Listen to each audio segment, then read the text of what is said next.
અને 5મા દિવસે જે ગોડાઉનમાં ખાતર ભર્યું હતું એ ગોડાઉનના તારા તોડ્યા અને બધું જ ખાતર લઈ ગયા. આ નેપાળવાળી થાય. જ્યારે લોકોની સહનશીલતાની હદ આવે ત્યારે નેપાળવાળી થાય છે. એ મેઘરજમાં એની શરૂઆત થઈ. થોડા આગળ ગયા, સાબરકાંઠા જિલ્લો આવ્યો. એક આદિવાસી ગામમાંથી પસાર થતા હતા.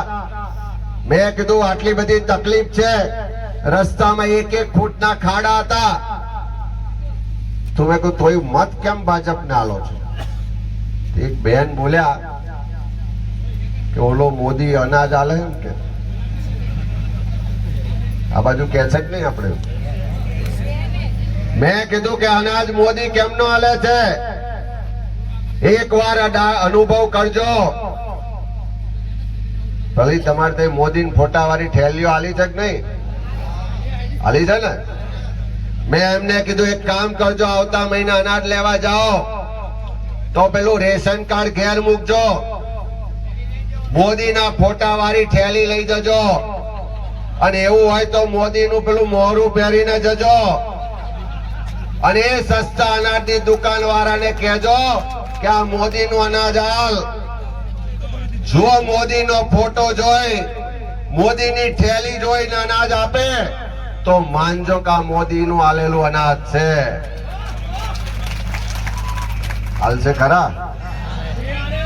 મેં એને કીધું બીજી વાર જજો, આ વખતે મોદીની થેલી ને મોદીનો ફોટો ખૂણામાં નાખીને જજો. કોંગ્રેસે આપેલું રેશન કાર્ડ જોડે રાખજો.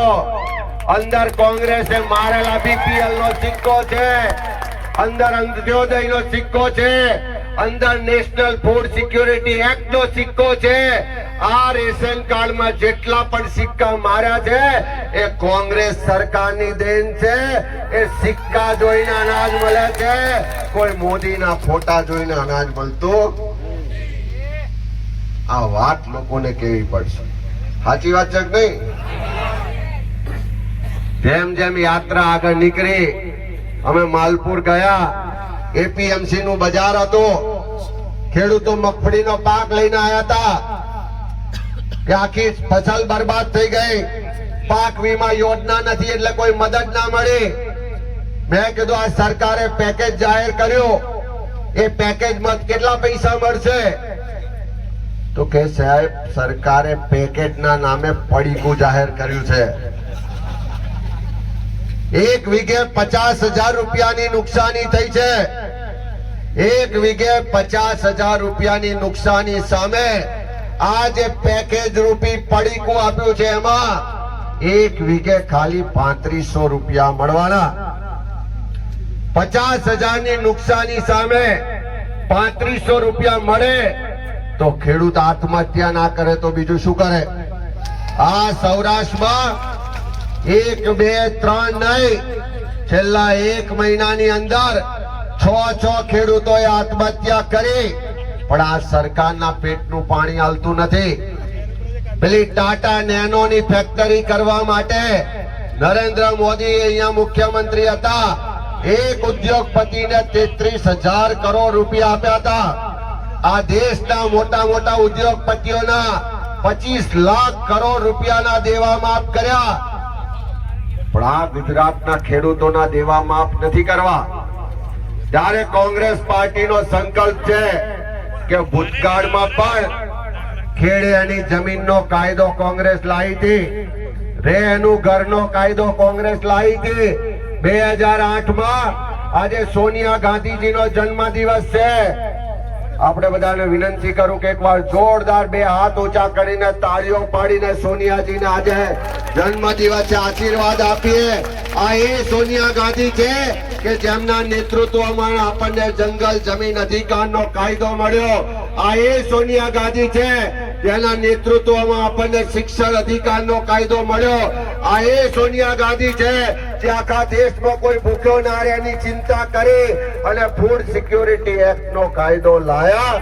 એ સોનિયા ગાંધીના નેતૃત્વ વાળી સરકારે 2008માં જયારે ખેડૂતો આત્મહત્યા કરતા હતા તો 72,000 કરોડ રૂપિયાના દેવા એ કોંગ્રેસની સરકારે માફ કર્યા હતા, પણ આ પારકી માના બેઠેલા ગાંધીનગર ને દિલ્હી વાળા એ ઉદ્યોગપતિઓના દેવા માફ કરે છે, ખેડૂતોના દેવા માફ કરતા નથી. આ એની યાત્રા લઈને નીકળ્યા છે.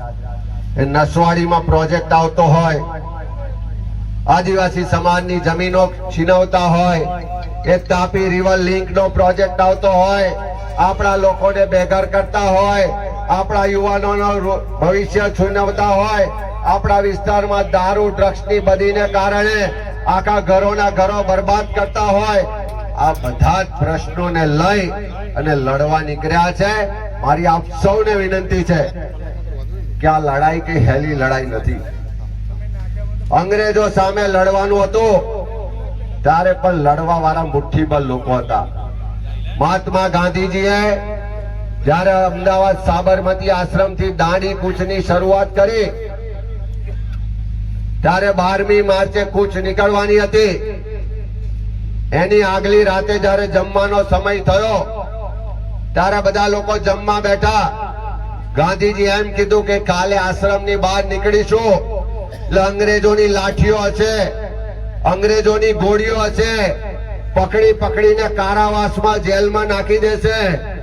જેને દેશની આઝાદી માટે લડવાની હિંમત હોય, જેનામાં કંઈક કરી છૂટવાની તમન્ના હોય, જેને ડર ના લાગતો હોય, એવા લોકો કાલે મારી સાથે આવજો, અને જેને ડર લાગતો હોય એવા લોકો પ્રેમથી જમીને ઘેર જજો.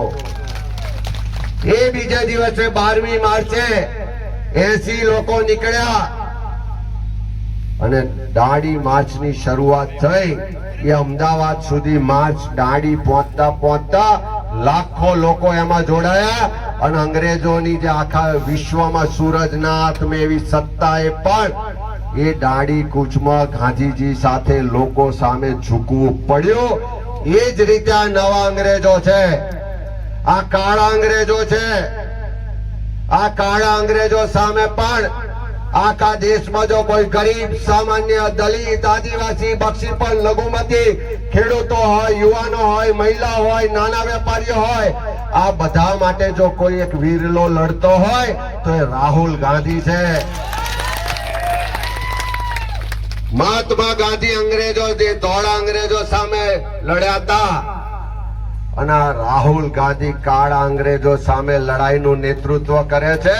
હું તમને વિશ્વાસ અપાવું છું કે આ વિસ્તારના આપણા કોઈ પણ પ્રશ્નો છે, જે પણ સરકારનો જોર જુલમ ને અત્યાચાર છે, એ બધાની સામે મજબૂતાઈથી લડીશું.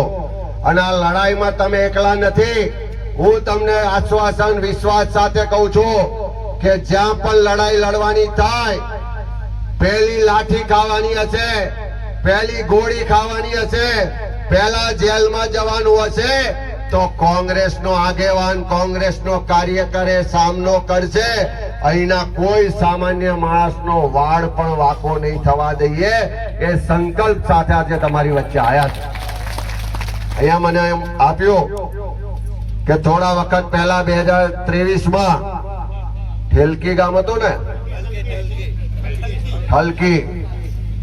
ઠલકી ગામની બધી મહિલાઓ, બધા આગેવાનો, કાર્યકરો દારૂની રજૂઆત કરવા પાવી જેતપુર પોલીસ સ્ટેશન ગયા હતા. ત્યાં જઈને રજૂઆત કરી કે આ દારૂ બંધ કરાવો, આ હપ્તા લેવાનું બંધ કરો, અમારા છોકરાની જીવન બગડે છે, અમારી બેન દીકરીઓ વિધવા થાય છે. તો એ હપ્તાખોર પોલીસે એ રજૂઆત કરનારા લોકો પર FIR કરી, અને એક બે નહીં 50 કરતા વધારે લોકો પર FIR કરી.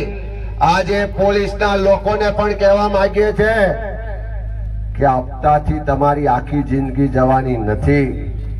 હપ્તાથી કોઈનું એક ઘર બરબાદ કરશો, એની હાય લાગશે તો તમારી 7 પેઢીઓ બરબાદ થઈ જશે.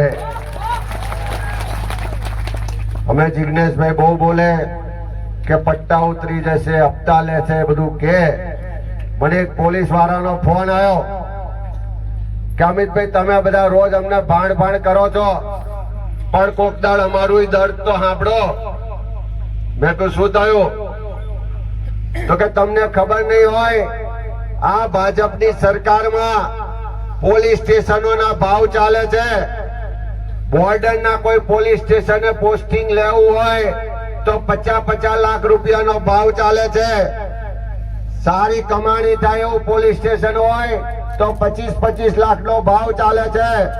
દર મહિને ગાંધીનગરમાં બેઠેલા લોકો એ સરકારના મંત્રીઓ અને મુખ્યમંત્રીને ત્યાંથી દર મહિને આટલું ઉઘરાણું કરીને મોકલો એવો ટાર્ગેટ આપવામાં આવે છે. એ કહે છે ટાર્ગેટ આવે, અમારા ઉપલા અધિકારીઓ અમને દબાણ કરે, અમારે ઉઘરાણું કરવું પડે. પણ હકીકત એવું છે કે ઉઘરાણું જેટલું કરીએ છે એના 10% અમારા ભાગે આવતા નથી. 90% પૈસા ગાંધીનગરમાં બેઠેલા લોકો લઈ જાય છે.